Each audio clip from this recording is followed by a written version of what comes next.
È tornato a riunirsi oggi il Consiglio provinciale del Libero Consorzio Comunale di Agrigento con all'ordine del giorno la relazione semestrale del Presidente Giuseppe Pendolino, l'approvazione del rendiconto della gestione dell'esercizio finanziario 25 e il riconoscimento di legittimità di 3 debiti fuori bilancio. La relazione semestrale del Presidente Pendolino ha fatto il punto sull'attività dell'ente, sul ruolo istituzionale della stessa e sul ruolo importante della sinergia tra il Consiglio provinciale, amministrazione attiva, dirigenti e personale tutto.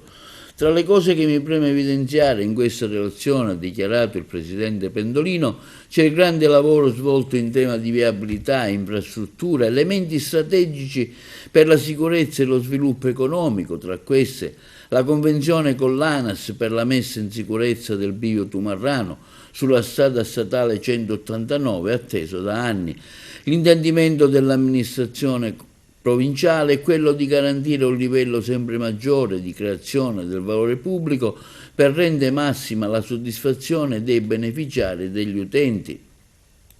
Il Presidente Pendolino ha poi relazionato in tema di ambiente, sicurezza del territorio, di aeroporto, dell'integrazione oraria dei 133 dipendenti ancora in part-time, di formazione professionale, sostegno ai comuni attraverso la promozione del territorio, senza dimenticare le partecipazioni agli eventi nazionali come Tutto Food, artigianato in fiera a Milano. Elemento centrale del semestre,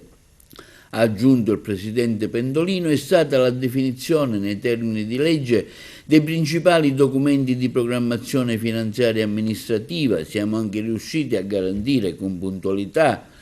i servizi in favore degli studenti diversamente abili attraverso il trasporto. Il servizio integrato è centrato all'obiettivo di dotare l'ente dei documenti di programmazione finanziaria e amministrativa nei termini di legge, anche grazie alla collaborazione dell'intero Consiglio provinciale. Il Consiglio ha poi approvato all'unanimità dei presenti il rendiconto della gestione per l'esercizio finanziario 2025 presentato nel dettaglio dal dirigente del settore Fabrizio Caruana, documento che ha ricevuto il plauso del consigliere Milko Cinà, che nel suo intervento ha sottolineato come il lavoro svolto dagli uffici del Libero Consorzio abbia migliorato ulteriormente i conti dell'ente.